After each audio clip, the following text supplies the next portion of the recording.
The new LinkedIn Hiring Pro can't clone you, but it can streamline your hiring workflow.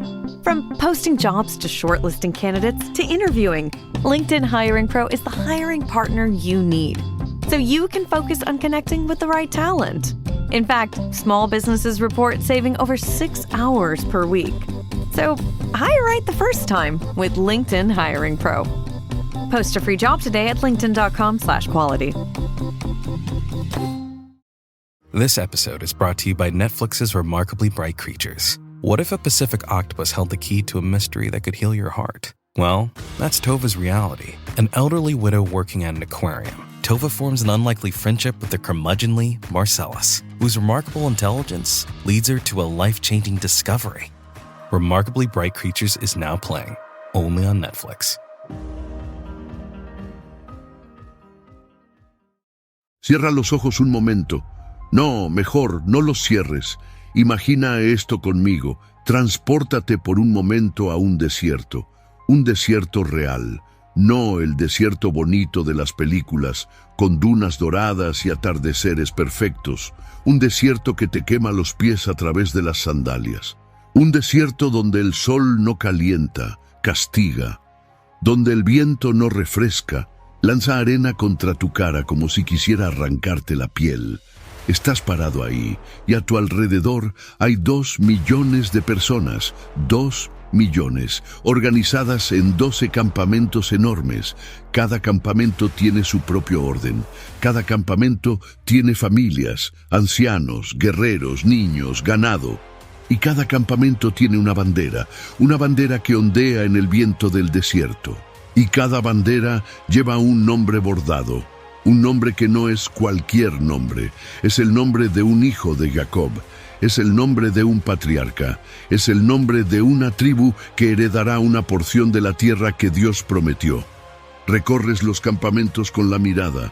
Al este ves la bandera de Judá, al sur, Rubén, al oeste, Efraín, al norte, Dan, y entre ellos, distribuidos según el orden que Dios mismo estableció en Números capítulo 2, están Simeón, Gad, Manasés, Benjamín, Aser, Neftalí, Isaacar y Zabulón. Espera, escucha eso otra vez. Efraín, Manasés. ¿Y José? José, el soñador. El muchacho de 17 años que un día le contó un sueño a sus hermanos y eso le costó todo. El que fue arrojado a un pozo vacío, un pozo sin agua, en Dotán. El que escuchó las voces de sus propios hermanos, negociando el precio de su vida, mientras él gritaba desde el fondo. Génesis 42, versículo 21, lo confirma años después, cuando los hermanos recuerdan: vimos la angustia de su alma cuando nos rogaba, y no le escuchamos. El que fue vendido como esclavo por 20 piezas de plata a unos mercaderes madianitas que iban camino a Egipto. El que llegó a un país extranjero, sin familia, sin idioma, sin futuro. El que sirvió en la casa de Potifar con tanta excelencia que fue puesto a cargo de todo. El que fue acusado falsamente por la esposa de Potifar y encerrado en una cárcel egipcia. No una cárcel moderna. Una cárcel del antiguo Egipto, un hoyo oscuro, húmedo, infestado. El que interpretó sueños para el copero del faraón en esa cárcel y le pidió un solo favor: acuérdate de mí cuando tengas ese acceso al faraón. Y el copero salió de la cárcel y se olvidó. Génesis 40, versículo 23. Y el jefe de los coperos no se acordó de José, sino que le olvidó. Durante 2 años enteros, 2 años más en ese hoyo, 2 años sin saber si alguien vendría, 2 años añadidos a los 11 que ya llevaba lejos de su padre. El que finalmente fue sacado de la cárcel cuando el faraón tuvo un sueño que nadie podía interpretar. El que se afeitó, se cambió de ropa y se presentó ante el hombre más poderoso del mundo. El que le dijo al faraón lo que significaban las vacas gordas y las vacas flacas, el que fue elevado a segundo al mando del imperio más poderoso de su época. En un solo día, de prisionero a primer ministro, el que salvó a Egipto de una hambruna de 7 años, el que administró la economía de una nación entera, el que cuando sus hermanos llegaron a Egipto a comprar grano, los reconoció, pero ellos no lo reconocieron a él, el que lloró en secreto, el que los probó y el que finalmente se reveló con una de las frases más emotivas de toda la Biblia, en Génesis 45, versículos 4 y 5. Yo soy José, vuestro hermano, el que vendisteis para Egipto.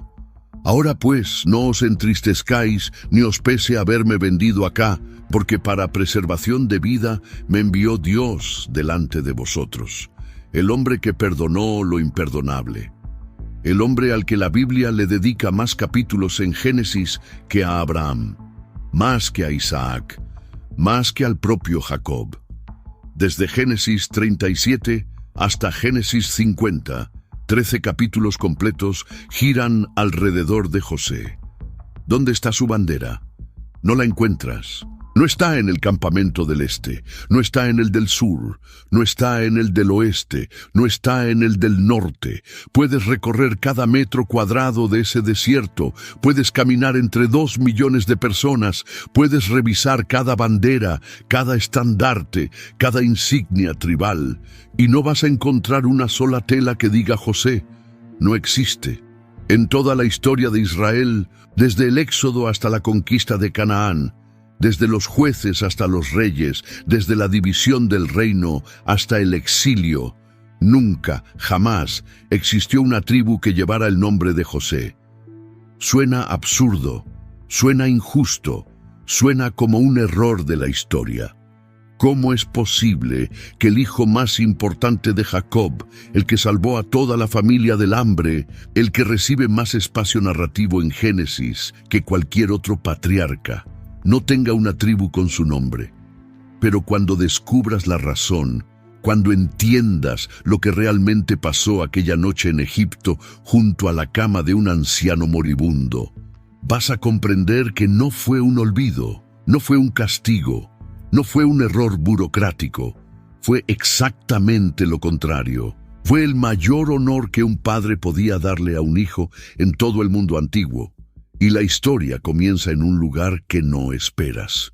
Para entender por qué José no tiene tribu, primero necesitas entender cómo funcionaban las tribus. Y para eso, necesitas retroceder al principio de todo, al momento donde nació la estructura misma de Israel como nación. Jacob tuvo 12 hijos. Eso lo sabe casi todo el mundo. Lo que casi nadie entiende es lo que significaba tener 12 hijos en aquella cultura. No era simplemente una familia grande. No era como tener 12 hijos hoy en día. En el mundo antiguo, cada hijo de un patriarca se convertía en el fundador de un clan, y ese clan se convertía en una tribu, y esa tribu heredaba un territorio. Y ese territorio formaba parte de la tierra que Dios había prometido a Abraham 400 años antes. 12 hijos, 12 tribus, 12 porciones de tierra. La estructura era simétrica, la cuenta era perfecta, y no era casual, era diseño divino. Génesis capítulo 29 al 30 registra el nacimiento de cada uno en orden. Y hay algo fascinante aquí que la mayoría no nota. Los nombres de estos hijos no fueron elegidos al azar. Cada nombre cuenta una historia. Cada nombre refleja el dolor, la rivalidad, la esperanza y la fe de las mujeres que los parieron. Rubén fue el primogénito, nacido de Lea, la esposa que Jacob no quería. Lea le puso ese nombre, que viene de la frase hebrea Ra-a-be-on-yi, ha mirado mi aflicción. Después vino Simeón. Dios ha oído que yo era menospreciada. Luego Leví. Ahora se unirá mi marido conmigo. Y Judá. Esta vez alabaré a Jehová. 4 hijos de una mujer que competía desesperadamente por el amor de un esposo que amaba a otra. Luego vinieron Dan y Neftalí, hijos de Bila, la sierva de Raquel. Gad y Aser, hijos de Silpa, la sierva de Lea, Isacar y Zabulón, otra vez de Lea. Y finalmente, después de años de esterilidad y dolor, Raquel concibió. Génesis 30, versículo 23. Y concibió y dio a luz un hijo y dijo, Dios ha quitado mi afrenta, y le puso por nombre José, y después el último, Benjamín, el único hijo que nació en Canaán, no en Padán Aram. Y el parto le costó la vida a Raquel. Ella murió dando a luz al 12º hijo de Jacob. 12 hijos, 12 tribus. Hasta aquí todo cuadra. Pero fíjate en algo que no cuadra. Si cada hijo representa una tribu, y hay 12 hijos, entonces deberían ser 12 tribus, con los nombres de esos 12 hijos. José debería tener su tribu. Sin embargo, cuando abres el libro de Números, capítulo 1, que es el primer censo oficial de Israel en el desierto del Sinaí, algo extraño pasa. José no aparece en la lista. En su lugar aparecen 2 nombres, Efraín y Manasés, los hijos de José. La lista pasó de 12 a 13 nombres. Y si la estructura de Israel requería exactamente 12 tribus, entonces alguien tuvo que salir para que la cuenta siguiera funcionando. ¿Quién salió? This spring, Uber Eats has you covered. Whether you're celebrating mom, dad, or your favorite grad, not all of us are great planners, and with the Uber Eats gift hub, you don't have to be. Send flowers, perfume, champagne, or just their favorite meal straight to their door. Gifts arrive in as little as 25 minutes, and you can add a personalized video message for that additional so-not-last-minute touch. So this spring, get a leg up on gift giving with Uber Eats. Last-minute gifts that land every time. Must be 21 or older to purchase alcohol. Product availability varies per region. See app for details. Tomorrow morning is knocking. Stock your fridge now. How about a creamy mocha frappuccino drink? Or a sweet vanilla? Smooth caramel maybe? Or a white chocolate mocha? Whichever you choose, delicious coffee awaits. Find Starbucks Frappuccino drinks wherever you buy your groceries. Ryan Reynolds here from Mint Mobile. I don't know if you knew this, but anyone can get the same premium wireless for $15 a month plan that I've been enjoying. It's not just for celebrities. So do like I did and have one of your assistants switch you to Mint Mobile today. I'm told it's super easy to do at mintmobile.com/switch. Upfront payment of $45 for 3-month plan, equivalent to $15 per month required. Intro rate first 3 months only, then full price plan options available. Taxes and fees extra. See full terms at mintmobile.com. ¿Quién fue removido de la lista? ¿Por qué?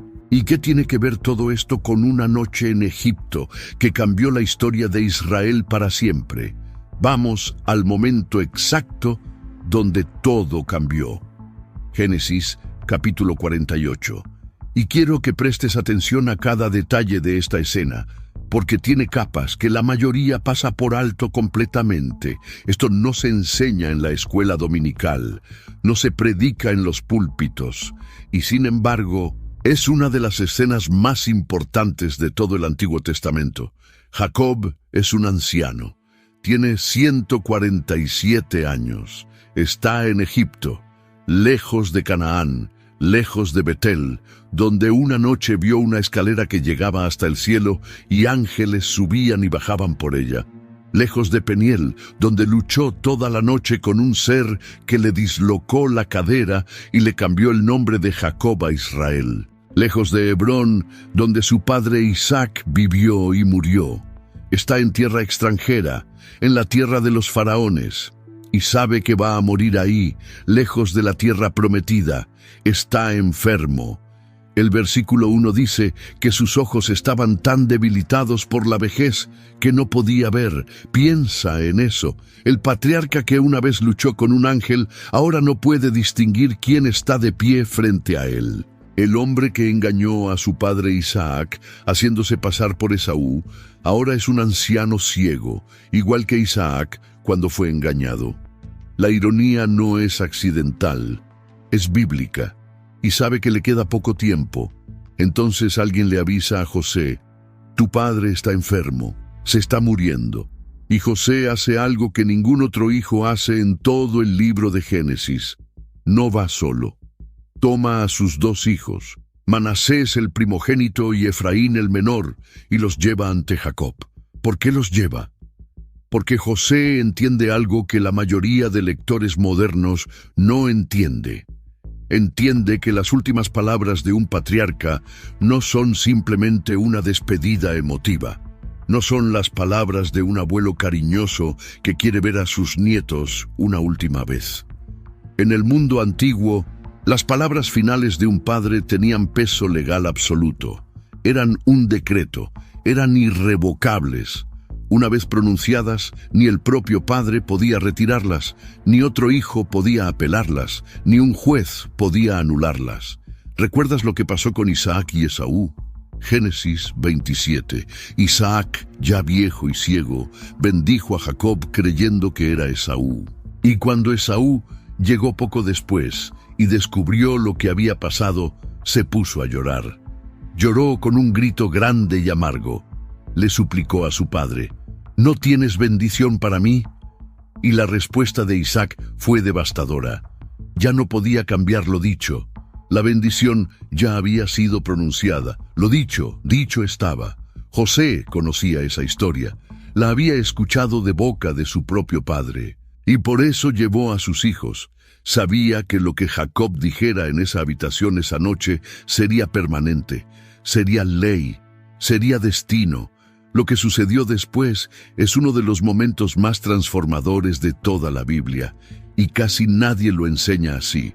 Génesis 48, versículo 3. Jacob empieza hablando, pero no empieza con los nietos, empieza con Dios. Le dice a José: el Dios omnipotente me apareció en Luz, en la tierra de Canaán, y me bendijo. Luz era el nombre antiguo de Betel. Jacob está invocando la autoridad divina, está conectando lo que va a hacer en los próximos minutos con la promesa que Dios le hizo décadas atrás en aquel lugar. Está diciendo: lo que hago ahora no es capricho de anciano, es extensión de pacto divino. Y entonces viene el versículo 4, donde Jacob repite la promesa: he aquí yo te haré crecer y te multiplicaré, y te pondré por estirpe de naciones, y daré esta tierra a tu descendencia después de ti. Y en el versículo 5 viene la frase que lo cambia absolutamente todo. Jacob mira hacia donde está José, porque recordemos que casi no puede ver, y le dice: ahora tus dos hijos, Efraín y Manasés, que te nacieron en la tierra de Egipto antes que viniese a ti a la tierra de Egipto, míos son. Como Rubén y Simeón serán míos. Escucha eso bien. Míos son. Como Rubén y Simeón serán míos. Jacob no está simplemente bendiciendo a sus nietos, no les está dando un regalo, no es un gesto simbólico ni una palabra bonita de despedida, está ejecutando una adopción legal. En hebreo, la estructura de la frase implica una transferencia completa de filiación. Efraín y Manasés, en ese instante, dejan de ser nietos de Jacob y pasan a ser hijos de Jacob, al mismo nivel que Rubén, el primogénito, al mismo nivel que Simeón, el segundo, al mismo nivel que Judá, que Leví, que Benjamín, que cada uno de los 12. ¿Entiendes la magnitud de lo que acaba de pasar en esa habitación? Jacob acaba de convertir a 2 nietos en hijos directos, y al hacerlo, acaba de dividir la porción de José en 2 porciones separadas. Donde antes había una tribu llamada José, ahora habrá 2 tribus, una llamada Efraín y otra llamada Manasés.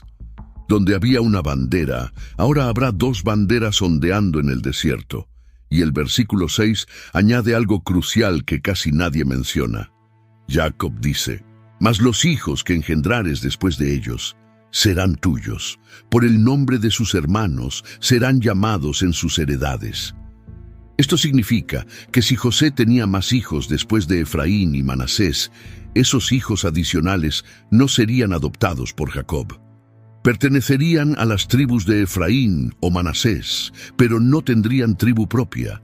La adopción era selectiva, precisa y limitada a exactamente 2. Y esto fue una degradación para José. ¿Fue un castigo? ¿Le estaban quitando algo? Absolutamente no. Esto es exactamente lo contrario. Y para entender por qué, necesitas conocer una palabra hebrea que lo explica todo. La palabra es Bécora. En español, la traducimos como primogenitura, pero esa traducción es pálida, no le hace justicia. La Bécora era mucho más que un título. Era un paquete completo de derechos, privilegios y responsabilidades que convertía a un hijo en el heredero principal de todo lo que su padre había construido. El primogénito que recibía la Bécora obtenía 3 cosas. Primero, autoridad sobre la familia después de la muerte del padre. Él se convertía en el nuevo patriarca. Segundo, una posición de liderazgo espiritual. Era el encargado de mantener el pacto, de enseñar las tradiciones, de preservar la fe. Y tercero, lo más tangible de todo, una doble porción de la herencia. ¿Qué significa doble porción? Significa exactamente lo que suena. Si un padre tenía 10 ovejas y 3 hijos, la herencia no se dividía en partes iguales, no eran 3 porciones de 3.3 ovejas. Se dividía en 4 partes, porque el primogénito recibía 2. Así que el primogénito se quedaba con 5 ovejas, y los otros 2 hijos recibían 2.5 cada uno. Deuteronomio 21, versículos 16 y 17, lo establece como ley formal. No podrá dar el derecho de primogenitura al hijo de la amada, con preferencia al hijo de la aborrecida, que es el primogénito. Mas al hijo de la aborrecida reconocerá como primogénito, dándole parte doble de todo lo que tiene. Ahora, pregunta clave. ¿Quién era el primogénito de Jacob? Rubén. Génesis 29, versículo 32 lo dice claramente. Rubén nació primero. Rubén debería haber recibido la Bécora. Rubén debería haber tenido la doble porción. Rubén debería haber sido el líder de la familia después de la muerte de Jacob, pero Rubén la perdió. Primera de Crónicas, capítulo 5, versículos 1 y 2 lo explica sin rodeos. Y este es un versículo que deberías marcar en tu Biblia, porque conecta todo lo que estamos viendo. Dice, los hijos de Rubén, primogénito de Israel. Él era el primogénito, mas como violó el lecho de su padre, sus derechos de primogenitura fueron dados a los hijos de José, hijo de Israel. Escucha eso otra vez. Los derechos de primogenitura fueron dados. By the time I hit my 50s, I'd learned a few things, like how family is precious. Work can always wait. And 99% of people over 50 already have the virus that causes shingles. Not everyone at risk will develop it, but I did. The painful, blistering rash disrupted my life for weeks. Don't learn about your shingles risk the hard way. Talk to your doctor or pharmacist today. Sponsored by GSK. Hey, sweetie, your mother showed me this Carvana thing for selling the car. I'm going to give it a try. Wish me luck. Me again. I put in the license plate. It gave me an offer. Unbelievable. Okay, I accepted the offer. They're picking it up Tuesday from the driveway. I haven't even left my chair. It's done. The car's gone. I'm holding a check. Anyway, Carvana, give it a whirl. Love ya. So good, you'll want to leave a voicemail about it. Sell your car today on Carvana. Pickup fees may apply. A los hijos de José, no a José, a los hijos de José. ¿Qué hizo Rubén para perder algo tan grande? Génesis 35, versículo 22, lo registra en una sola línea, una línea corta. Casi como si el autor bíblico no quisiera detenerse demasiado en la vergüenza. Aconteció que cuando moraba Israel en aquella tierra, fue Rubén y durmió con Bila, la concubina de su padre, lo cual llegó a saber Israel. Rubén se acostó con Bila, la concubina de su propio padre, y en la cultura del antiguo cercano oriente, eso no era simplemente un acto de inmoralidad sexual. Era una declaración política. Tomar la concubina de tu padre era un acto de rebelión abierta. Era declarar públicamente que tú eras el nuevo líder, que el viejo patriarca ya no tenía autoridad. Años después, Absalón haría exactamente lo mismo con las concubinas de David en 2 de Samuel 16. Y todo Israel entendió el mensaje. Absalón estaba reclamando el trono. Jacob nunca lo olvidó. El texto dice simplemente, lo cual llegó a saber Israel. No describe la reacción, no cuenta si hubo gritos, si hubo llanto, si hubo confrontación. Solo dice que Jacob lo supo, y ese silencio es más elocuente que cualquier descripción, porque el silencio duró décadas. Jacob no dijo nada en ese momento, guardó ese dolor, esa traición, esa afrenta durante años, hasta su lecho de muerte. Y en su lecho de muerte, en Génesis 49, versículos 3 y 4, pronunció la sentencia que había esperado todos esos años. Rubén, tú eres mi primogénito, mi fortaleza y el principio de mi vigor, principal en dignidad, principal en poder. Impetuoso como las aguas, no serás el principal, por cuanto subiste al lecho de tu padre. Entonces te envileciste, subiendo a mi estrado.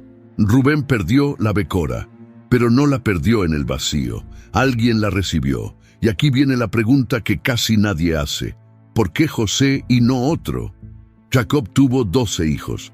Si Rubén quedó descalificado, ¿por qué la becora no pasó simplemente al segundo en línea, que era Simeón, o al tercero Leví, o al cuarto Judá?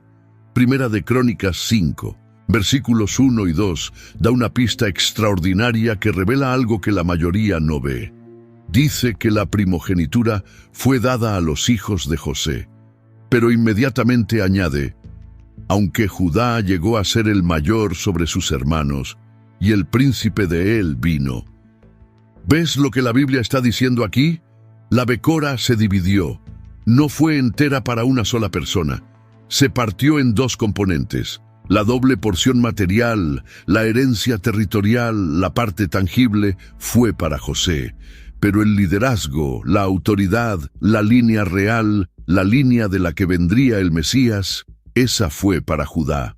Génesis 49, versículo 10 lo profetiza, no será quitado el cetro de Judá, ni el legislador de entre sus pies, hasta que venga Silo. Judá recibió el cetro, José recibió la doble porción. ¿Y qué pasó con Simeón y Leví, los que estaban entre Rubén y Judá en orden de nacimiento? También quedaron descalificados, pero por una razón diferente. Génesis 34 cuenta cómo Simeón y Leví masacraron a todos los hombres de la ciudad de Siquem. La historia es brutal. Dina, la hermana de ellos, fue violada por el hijo del gobernante de Siquem. Y Simeón y Leví, ardiendo de furia, engañaron a los siquemitas. Les dijeron que aceptarían una alianza si todos los hombres de la ciudad se circuncidaban. Los siquemitas aceptaron. Y al tercer día, cuando los hombres estaban adoloridos y vulnerables por la circuncisión, Simeón y Leví entraron a la ciudad con espadas y mataron a todos los varones. A todos, sin excepción. Jacob se horrorizó, y en su lecho de muerte, en Génesis 49, versículos 5 al 7, los maldijo. Simeón y Leví son hermanos, instrumentos de iniquidad son sus armas, en su consejo no entre mi alma, ni mi honor se junte en su compañía, porque en su furor mataron hombres. Maldito su furor, que fue fiero, y su ira, que fue dura. Yo los apartaré en Jacob, y los esparciré en Israel. Rubén, descalificado por inmoralidad. Simeón y Leví, descalificados por violencia. Y la becora saltó sobre los 3 y fue a caer sobre José. El cuarto no en línea, sino el primero en el corazón de Jacob. El hijo de Raquel, la esposa amada. El soñador que no se vengó de sus hermanos cuando tuvo todo el poder de Egipto para hacerlo. El que en vez de matar, perdonó. El que en vez de destruir, alimentó. El que en vez de cobrar venganza, lloró de amor. Y la manera en que Jacob ejecutó la doble porción fue extraordinaria. No le dio a José el doble de tierra directamente. Hizo algo más elegante, más profundo, más permanente. Adoptó a los 2 hijos de José como hijos propios. Efraín y Manasés pasaron a ser hijos de Jacob. Y como hijos de Jacob, cada uno recibiría su propia tribu, su propio territorio, su propia herencia. José no perdió su tribu, la multiplicó por 2, pero había un problema matemático y Dios lo resolvió de una manera que solo Dios podría resolver. Si José ahora se divide en 2 tribus, Efraín y Manasés, ya no son 12 tribus, son 13, y 13 no funciona en el diseño de Dios para Israel. ¿Por qué? Porque el número 12 en la Biblia no es un número cualquiera. 12 representa gobierno completo, orden divino, estructura perfecta, 12 meses en el año, 12 horas en el día según el cómputo hebreo, 12 piedras en el pectoral del sumo sacerdote, 12 apóstoles elegidos por Jesús, 12 puertas en la Nueva Jerusalén en Apocalipsis 21. 12 es el número de la administración divina. Entonces, si José se convierte en 2, alguien tiene que salir de la lista para que la cuenta regrese a 12. ¿Quién sale? Leví. Y esta es una historia dentro de la historia que pocas personas conectan, pero que es fundamental para entender todo el diseño. Números, capítulo 1, versículos 47 al 49. Cuando Dios ordena el primer censo oficial de Israel en el desierto del Sinaí, da una instrucción específica y directa a Moisés. Solamente no contarás la tribu de Leví, ni tomarás la cuenta de ellos entre los hijos de Israel. Leví fue separado, apartado, removido de la lista de tribus territoriales, no contado en el censo militar, excluido de la distribución de tierras. ¿Por qué? Porque Dios tenía un plan completamente diferente para ellos. Un plan que nació de una de las noches más oscuras y más definitorias de la historia de Israel. La noche del becerro de oro. Éxodo capítulo 32. Moisés había subido al monte Sinaí. Llevaba 40 días y 40 noches arriba. El pueblo abajo se impacientó. Le dijeron a Aarón: levántate, haznos dioses que vayan delante de nosotros, porque a este Moisés, el varón que nos sacó de la tierra de Egipto, no sabemos qué le haya acontecido. Y a Aarón, el mismo hermano de Moisés, el que sería sumo sacerdote, cedió. Recogió los zarcillos de oro del pueblo, los fundió y les hizo un becerro de metal. Y el pueblo dijo: Israel, estos son tus dioses que te sacaron de la tierra de Egipto. Cuando Moisés bajó del monte y vio al pueblo bailando alrededor de un ídolo, el mismo pueblo que hacía 40 días había escuchado la voz de Dios decir: no tendrás dioses ajenos delante de mí. La ira de Moisés ardió. Arrojó las tablas de la ley y las quebró al pie del monte.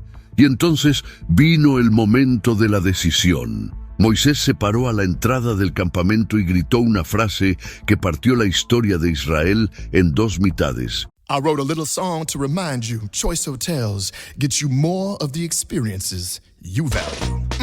The Cambria Hotel's got it all. A rooftop bar, have a ball. Cocktails up here feel just right. Is Cambria amazing? All right. Bring a date, your team, or even your mom. Book direct at choicehotels.com. See you on the roof. Struggling with weight loss? Prolon's 5-day fasting mimicking diet is a clinically developed nutrition program designed to promote fat loss while protecting lean body mass. Developed at USC's Longevity Institute, it assists the body in entering a fasting-like state that helps reset metabolism and target visceral fat. In just 5 days, Prolon offers a science-backed approach to weight loss without extreme restriction or guesswork. Get 15% off plus a $40 bonus gift when you subscribe at prolonlife.com/now. ¿Quién está por Jehová? Júntese conmigo. Versículo 26. Y los hijos de Leví se juntaron con él, todos los hijos de Leví. Fíjate en eso. De las 12 tribus, solo una respondió, solo Leví. Rubén no se movió, Judá no se movió, Dan, Neftalí, Gad, Aser, ninguno. Solo los levitas cruzaron la línea y se pusieron del lado de Moisés, del lado de Dios, y por esa fidelidad, por ese acto de lealtad en medio del caos y la apostasía, Dios los apartó. Los sacó del sistema tribal territorial, les quitó el derecho a un pedazo de tierra propia, pero les dio algo que ninguna otra tribu recibió. Los levitas se convirtieron en la tribu sacerdotal. Serían los encargados del tabernáculo y después del templo. Serían los músicos, los porteros, los maestros de la ley, los que ofrecerían los sacrificios, los que mediarían entre Dios y el pueblo. Una tribu entera dedicada exclusivamente al servicio de Dios. Y en lugar de un territorio continuo, recibieron 48 ciudades distribuidas entre todas las demás tribus. Según Números 35, versículos 1 al 8, estaban dispersos por toda la nación. En cada rincón de Israel había levitas, en el norte, en el sur, en el este, en el oeste. ¿Por qué? Porque eran los maestros, los que enseñaban la Torá al pueblo. Su dispersión no era un castigo, era una estrategia divina para que la palabra de Dios llegara a cada rincón de la tierra prometida. Y su herencia no era tierra, ni ganado, ni viñedos. Números 18, versículo 20 lo dice de una manera que debería dejarte sin palabras. Yo soy tu parte y tu heredad entre los hijos de Israel. Dios les dijo, mientras cada tribu recibe kilómetros de tierra fértil, valles, montañas, ríos, cosechas, ustedes me reciben a mí. Y según el texto, eso era más. Eso era mejor. Entonces la cuenta queda así. 12 hijos originales de Jacob. José se divide en Efraín y Manasés, sumando uno más, 13. Leví sale de la lista territorial porque es apartado para el sacerdocio, restando uno. El resultado final, 12 tribus territoriales: Rubén, Simeón, Judá, Dan, Neftalí, Gad, Aser, Isaacar, Zabulón, Benjamín, Efraín y Manasés. La matemática divina funciona con precisión absoluta. Ni una tribu de más, ni una de menos. Pero hay algo todavía más profundo aquí que la mayoría no ve. Y tiene que ver con las manos de un anciano ciego. Regresemos a Génesis 48. Cuando Jacob pone sus manos sobre los dos muchachos para bendecirlos, sucede algo que genera un conflicto inesperado entre padre e hijo. Versículos 13 y 14. José, que entiende perfectamente el protocolo, coloca a sus hijos en la posición correcta. Pone a Manasés, el primogénito, el mayor, a la derecha de Jacob. La derecha era la posición de honor en el mundo antiguo. La mano derecha representaba poder, autoridad, bendición superior. Y coloca a Efraín, el menor, a la izquierda de Jacob. Todo está en orden, todo está como debería ser. El mayor a la derecha, el menor a la izquierda. Pero entonces Jacob hace algo inesperado. Versículo 14.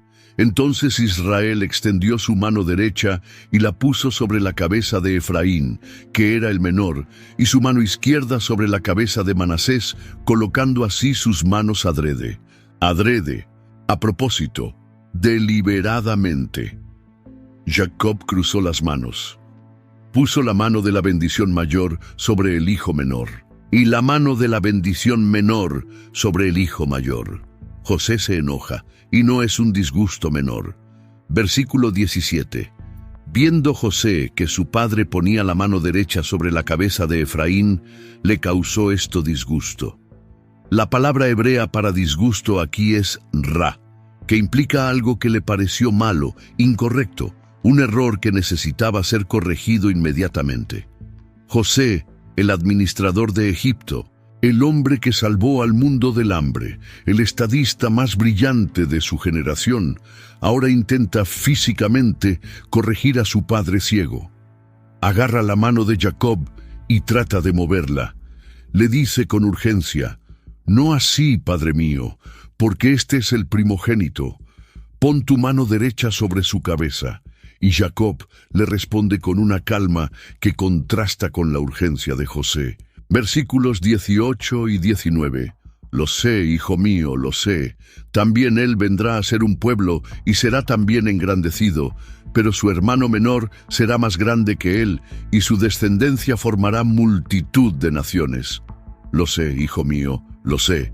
Jacob no estaba confundido. No era un anciano senil que no distinguía su derecha de su izquierda. Sabía exactamente quién era Manasés. Sabía exactamente quién era Efraín. Sus ojos no podían ver, pero su espíritu veía más lejos que nadie en esa habitación. Y cruzó las manos a propósito, deliberadamente, proféticamente, porque Jacob conocía a ese patrón mejor que cualquier persona sobre la tierra. Él mismo lo había vivido en carne propia. Jacob era el menor, Esaú era el mayor. Y la bendición, la promesa, el pacto de Dios, pasó por Jacob, no por Esaú. Isaac era el elegido. Ismael era el primogénito biológico de Abraham, y la promesa pasó por Isaac, el menor. Abel agradó a Dios con su ofrenda. Caín fue rechazado, y Caín era el primogénito. Es un patrón que atraviesa toda la Biblia como un hilo rojo de principio a fin. Dios tiene una costumbre que desafía toda lógica humana, toda expectativa cultural y todo sistema de primogenitura del mundo antiguo. Elige al que nadie elegiría, al menor, al descartado, al que no tenía derecho según las reglas del mundo. Y Jacob, que fue beneficiario de ese patrón cuando su madre Rebeca lo vistió con las pieles de cabrito para que Isaac lo confundiera con Esaú, ahora se convierte en el instrumento de ese mismo patrón para la siguiente generación. Las manos cruzadas de Jacob no son un accidente, son un eco de las manos cruzadas de Dios a lo largo de toda la historia sagrada. Y la historia confirmó cada palabra de Jacob. Efraín se convirtió en la tribu más poderosa del norte, tan poderosa, tan dominante, tan influyente, que los profetas dejaron de usar el nombre Israel para referirse al reino del norte. Usaban directamente el nombre Efraín, como si Efraín fuera sinónimo de medio reino. En Oseas, por ejemplo, cuando Dios habla del reino del norte, no dice Israel, dice Efraín. Oseas capítulo 4, versículo 17, Efraín es dado a ídolos, déjalo. Oseas 11, versículo 3. Yo con todo eso enseñaba a caminar a Efraín tomándole de los brazos. Es una imagen de padre enseñándole a caminar a un niño. Dios se describe a sí mismo como el padre que le enseñó a caminar a Efraín. El nombre del nieto de José, el nombre que Jacob bendijo con la mano derecha cruzada, se convirtió en el nombre de medio reino. Eso es cumplimiento profético en tiempo real. Y ahora viene la parte que casi nadie te cuenta. Y lo que voy a mostrarte ahora conecta el Antiguo Testamento con el Nuevo de una manera que te va a dejar pensando durante días. Apocalipsis capítulo 7. El último libro de la Biblia. Juan, el apóstol amado, está exiliado en la isla de Patmos. Tiene una visión. Ve a 4 ángeles de pie sobre los 4 ángulos de la tierra, deteniendo los 4 vientos para que no soplaran sobre la tierra, ni sobre el mar, ni sobre ningún árbol. Y entonces ve a otro ángel que sube desde donde sale el sol, con el sello del Dios vivo, y clama a gran voz: no hagáis daño a la tierra, ni al mar, ni a los árboles, hasta que hayamos sellado en sus frentes a los siervos de nuestro Dios. Y Juan escucha el número de los sellados, 144,000, 12,000 de cada tribu de Israel. Y la lista de las tribus es esta: Judá, Rubén, Gad, Aser, Neftalí, Manasés, Simeón, Leví, Isaacar, Zabulón, José y Benjamín. ¿Notaste algo extraño? Porque si no lo notaste, escucha la lista otra vez con atención. Primero, Leví está de vuelta. Después de todo el Antiguo Testamento separado, apartado, sin territorio, sin ser contado entre las tribus en los censos, sin bandera en el campamento, aquí en Apocalipsis reaparece incluido como una tribu más, como si la separación sacerdotal hubiera sido temporal, como si al final de los tiempos Leví regresara a su lugar original entre sus hermanos. Segundo, José está de vuelta. No dice Efraín y Manasés por separado, dice José, el nombre original, el nombre del Padre. El nombre que durante toda la historia de Israel no apareció en ninguna lista tribal territorial, ahora reaparece en la última lista de la Biblia. Tercero, Manasés también aparece por separado, como tribu independiente, al lado de José. Cuarto, y aquí es donde... Hey, I like your new RAV4. Thanks, yours too. What does RAV stand for anyway? To me, it's the Remarkably Advanced Vehicle. Really? To me, it's the Runway Approved Vehicle for its amazing style. What about Remarkably Adaptable Vehicle because of its versatile cargo space? Or Really Admired Vehicle? Oh, or Really Awesome Vehicle. It really is the recreational activity vehicle. The stylish 2026 Toyota RAV4 Limited. What's your RAV4? El misterio se vuelve profundo. Efraín no está, no aparece en la lista. El nombre de la tribu más poderosa del reino del norte, la tribu que fue sinónimo de medio Israel, la tribu que Jacob bendijo con la mano derecha cruzada, simplemente no está. Y quinto, Dan tampoco está. La tribu de Dan, que recibió territorio en la conquista de Canaán, que produjo a Sansón, desaparece de la lista final. Dos tribus fuera. Dos tribus que tenían historia, territorio, identidad, simplemente eliminadas de la lista definitiva de los sellados de Dios.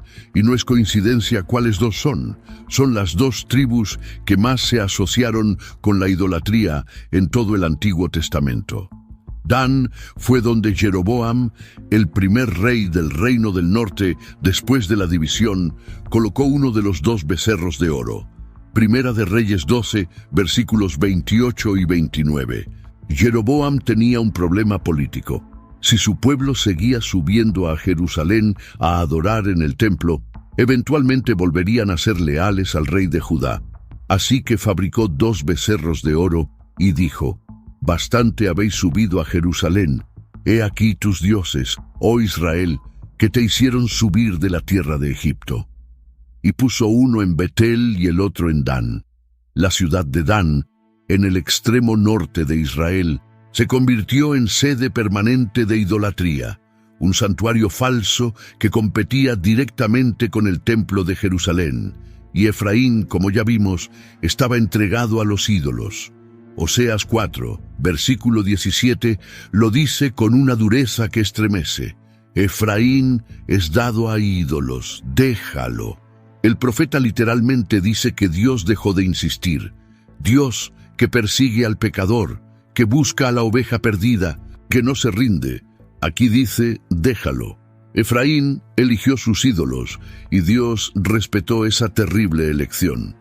Ahora, hay diferentes interpretaciones sobre esta lista de Apocalipsis 7, y es importante que las conozcas para que formes tu propio criterio. La primera interpretación dice que José en Apocalipsis 7 representa a Efraín. La lógica funciona así. José tuvo dos hijos. Manasés ya aparece en la lista por nombre propio. Entonces, cuando la lista dice José, está usando el nombre del padre como sustituto del otro hijo, que es Efraín. Bajo esta interpretación, Efraín no desapareció. Simplemente volvió a ser llamado por el nombre de su padre. Perdió su nombre individual, pero fue cubierto por el nombre de José. La segunda interpretación es más severa. Cree que la ausencia de Efraín es un juicio simbólico deliberado. La tribu que recibió la bendición más alta, la mano derecha cruzada de Jacob, la tribu que fue tan grande que su nombre reemplazó al de todo el reino del norte, esa misma tribu terminó siendo la más entregada a la adoración de dioses falsos. Lo que debió ser un privilegio se convirtió en una responsabilidad. Y cuando esa responsabilidad fue abandonada, la consecuencia fue proporcional a la bendición recibida. Pero hay una tercera lectura. llena de esperanza. Si José representa a Efraín en esa lista, entonces Efraín no fue borrado de la historia. Fue absorbido de vuelta en su padre. Regresó al nombre original. Es como un hijo pródigo que vuelve a la casa del padre. Perdió su identidad independiente, pero fue cubierto por algo más grande, el nombre de José. Y el nombre de José, como vamos a ver ahora mismo, significa el que añade. Incluso en el último libro de la Biblia, aún en Apocalipsis, José sigue añadiendo, sigue sumando, sigue multiplicando. Y eso nos lleva directamente al significado de los nombres, porque nada en la Biblia es accidental, ni siquiera y especialmente los nombres. Cuando José nació, Raquel le puso ese nombre. Génesis 30, versículo 24.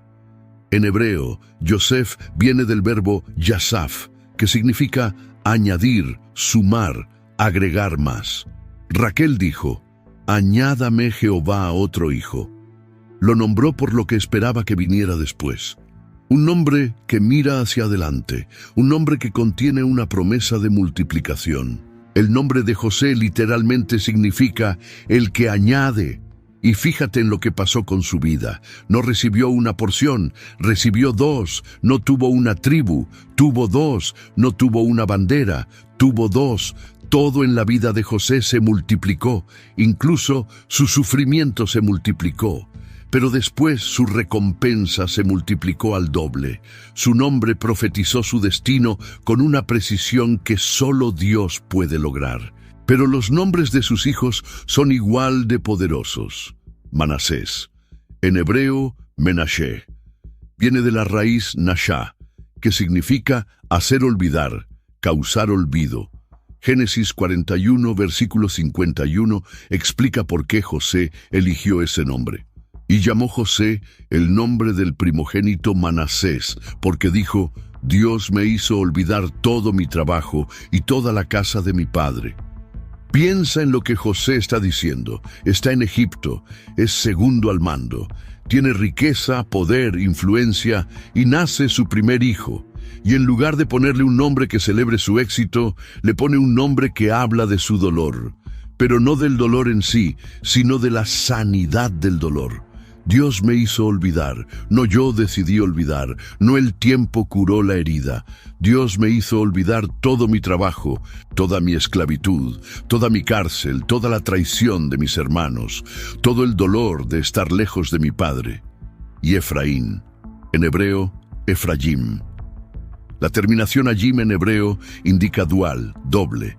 Viene de la raíz pará, que significa ser fructífero, dar fruto, multiplicarse. Génesis 41, versículo 52. Y llamó el nombre del segundo Efraín, porque dijo, Dios me hizo fecundo en la tierra de mi aflicción. No dijo, Dios me sacó de la aflicción. No dijo, Dios me hizo fecundo después de la aflicción.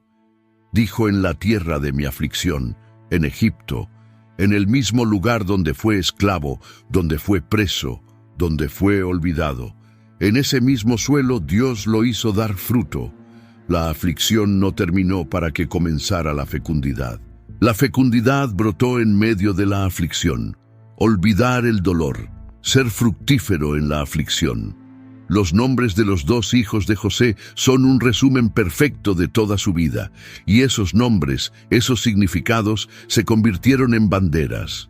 Banderas reales, banderas físicas, banderas que ondeaban sobre campamentos de miles y miles de personas en el desierto.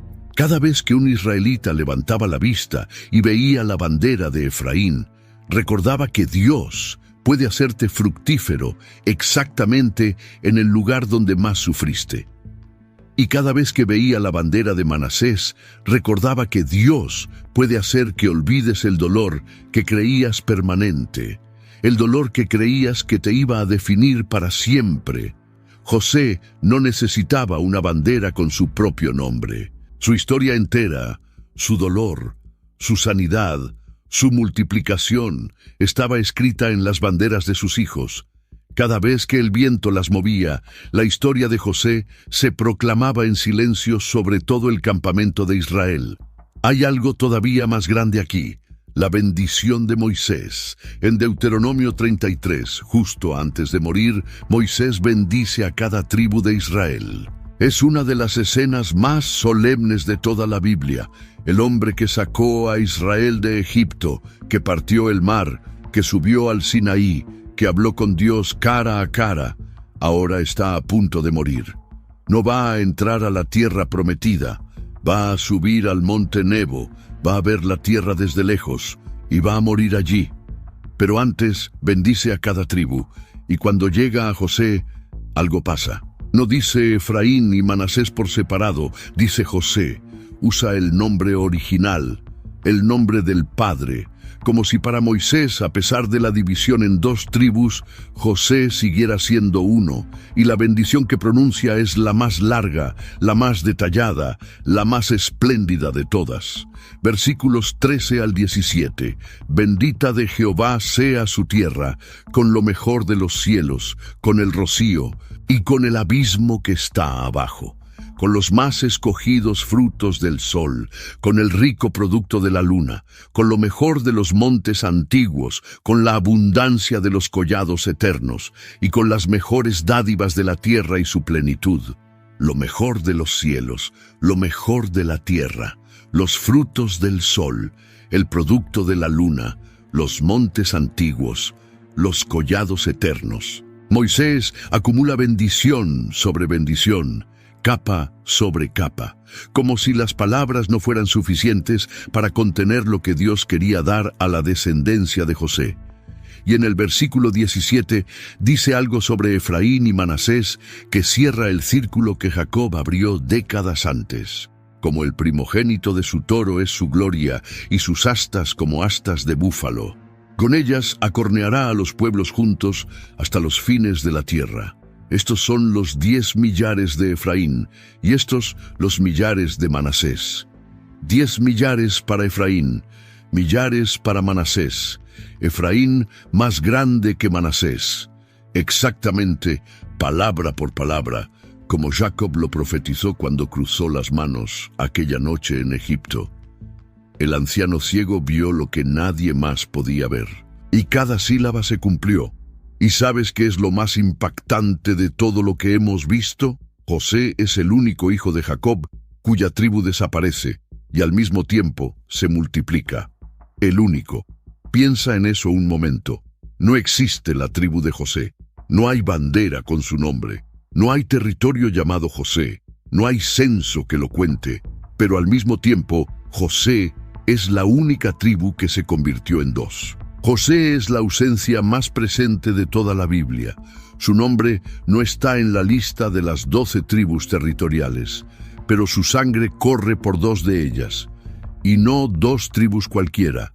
Cuando Josué distribuyó la tierra prometida después de la conquista de Canaán, según Josué capítulos 16 y 17, el territorio combinado de Efraín y Manasés era asombroso. Manasés recibió tierra a ambos lados del río Jordán. Media tribu de Manasés se quedó al este del Jordán, en lo que hoy sería parte del reino de Jordania, una región fértil, rica en pastizales, ideal para el ganado. La otra media tribu recibió territorio al oeste del Jordán. Josué 17, versículos 1 al 12. Ninguna otra tribu tuvo eso. Ninguna otra tribu cruzó el río en ambas direcciones. Manasés estaba literalmente de los 2 lados, como si una sola orilla no bastara para contenerla. Y Efraín recibió la zona montañosa central de Canaán, el corazón mismo de la tierra. Josué 16, versículos 5 al 10. Territorio que incluía ciudades como Siquem, que se convertiría en el lugar donde Josué reuniría a todas las tribus para renovar el pacto con Dios. Territorio tan estratégico, tan central, tan dominante, que siglos después, cuando el reino se dividió tras la muerte de Salomón, la capital del reino del norte se estableció en Samaria, que estaba en territorio de Efraín. El centro de poder político del norte estaba plantado en la herencia del nieto menor de José. Si sumas todo el territorio de Efraín más todo el territorio de Manasés, ambas mitades, el resultado es abrumador. Era más tierra que la que recibió Judá, más que Benjamín, más que Dan, más que cualquier otra tribu individual. El hombre que no tiene nombre en la lista terminó con más territorio que cualquiera de sus hermanos. Y hay un detalle geográfico que a mí me parece increíble. ¿Sabes dónde fue enterrado José? Sus huesos habían sido cargados desde Egipto a través de todo el desierto durante 40 años. Éxodo 13, versículo 19. Dice que Moisés tomó los huesos de José consigo porque José, antes de morir, hizo jurar a los hijos de Israel: Dios ciertamente os visitará y haréis llevar de aquí mis huesos con vosotros. Y después de 40 años de peregrinaje, después de cruzar el Jordán, después de conquistar Canaán, Josué 24, versículo 32, dice: Y enterraron en Siquem los huesos de José que los hijos de Israel habían traído de Egipto, en la parcela de tierra que Jacob había comprado de los hijos de Amor. Siquem, territorio de Efraín. Los huesos de José descansan en la tierra de su propio hijo. El padre reposa en la herencia del hijo. La muerte de José está en la vida de Efraín. El hombre que fue vendido como esclavo por sus propios hermanos terminó con el doble de herencia que cualquiera de ellos. El que fue echado a un pozo terminó con la porción más grande de la tierra prometida. El que fue olvidado en una cárcel de Egipto durante 2 años terminó con su nombre en la bendición más larga de Moisés. Eso es lo que Dios hace. Toma lo que el mundo descarta y lo multiplica. Toma lo que los hermanos desprecian y lo convierte en doble porción. Toma lo que fue vendido por 20 piezas de plata y lo convierte en la herencia más valiosa de toda una nación. Hay una última cosa que quiero que veas, porque esto conecta todo lo que hemos hablado en una sola imagen. Cuando Jacob bendijo a José en Génesis 49, versículos 22 al 26, justo antes de morir, usó una imagen que es casi poética. Más que una bendición, parece un poema. Versículo 22. Rama fructífera es José, rama fructífera junto a una fuente cuyos vástagos se extienden sobre el muro, cuyos vástagos se extienden sobre el muro. José era como una planta que no podía ser contenida, no importa cuán alto fuera el muro. Las ramas de José lo saltaban. No importa cuán gruesa fuera la pared, los vástagos de José la atravesaban. Sus hermanos intentaron contenerlo en un pozo, él salió. Los egipcios intentaron contenerlo en una cárcel, él salió. El olvido intentó contenerlo durante 2 años, él salió. Porque José era una rama fructífera cuyas ramas no podían ser contenidas por ningún muro. Y eso es exactamente lo que pasó con su descendencia. Sus 2 hijos se convirtieron en 2 tribus. Su territorio se extendió más allá de lo que cualquier tribu individual recibió. Sus vástagos literalmente se extendieron sobre el muro. La profecía se cumplió al pie de la letra, y Jacob termina la bendición con esta frase en el versículo 26. Las bendiciones de tu padre fueron mayores que las bendiciones de mis progenitores. Hasta el término de los collados eternos serán sobre la cabeza de José y sobre la satisfacción del que fue satisfecho de entre sus hermanos. Mayores que las de Abraham, mayores que las de Isaac. Jacob, el nieto de Abraham, el hijo de Isaac, está diciendo que la bendición de José supera la de todos los patriarcas que vinieron antes. ¿Y cómo recibió esa bendición? No con una tribu que llevara su nombre, sino con 2 tribus que llevaran grabada la historia de su vida en cada sílaba. Manasés. Dios me hizo olvidar el dolor. Efraín. Dios me hizo fecundo en la aflicción. Eso es más poderoso que cualquier bandera con un nombre. Entonces, ¿por qué no existe la tribu de José en Israel? Porque una sola tribu no era suficiente para contener la bendición que Dios tenía preparada para él. José no perdió su tribu, la trascendió. Su herencia fue tan grande que tuvo que ser dividida en dos para que cupiera en el mapa. Su nombre no está en la lista porque su nombre fue reemplazado por algo mejor. La historia completa de su victoria sobre el dolor, escrita en los nombres de sus hijos, grabada en las banderas de 2 campamentos, extendida sobre el territorio más amplio de toda la tierra prometida. Y esto conecta directamente contigo hoy, porque la historia de José no es solo una lección de historia antigua, no es solo un dato curioso sobre genealogía hebrea, es un patrón de cómo Dios trabaja, un patrón que se repite una y otra vez en las vidas de las personas que Dios elige usar.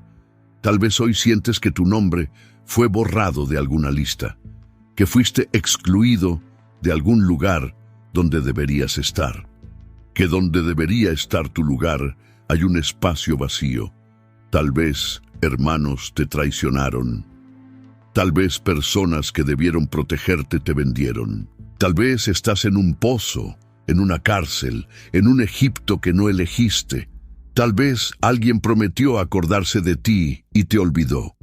Tal vez llevas 2 años, o 5, o 10, esperando que alguien recuerde tu nombre. La historia de José te dice que la ausencia de tu nombre en una lista no significa que Dios te olvidó. Puede significar que una sola porción no es suficiente para lo que Dios tiene preparado para ti. Que donde el mundo ve un nombre borrado, Dios está escribiendo 2 nombres nuevos. Que donde tú ves una tribu que no existe, Dios ve 2 tribus que todavía no se han revelado.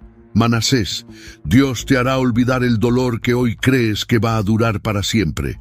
Efraín, Dios te hará fecundo exactamente en la tierra de tu aflicción, no después, no cuando salgas, ahí mismo, en el desierto, en la cárcel, en el Egipto.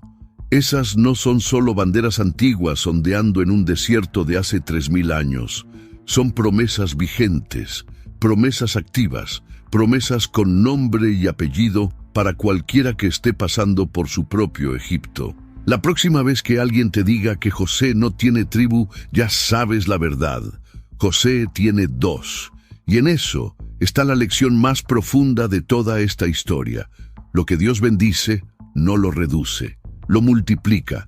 Lo que el mundo te quita, Dios te lo devuelve al doble. Lo que tus hermanos intentan destruir, Dios lo convierte en herencia eterna. Si quieres seguir descubriendo verdades bíblicas como esta, haz clic en el video que aparece ahora mismo en tu pantalla.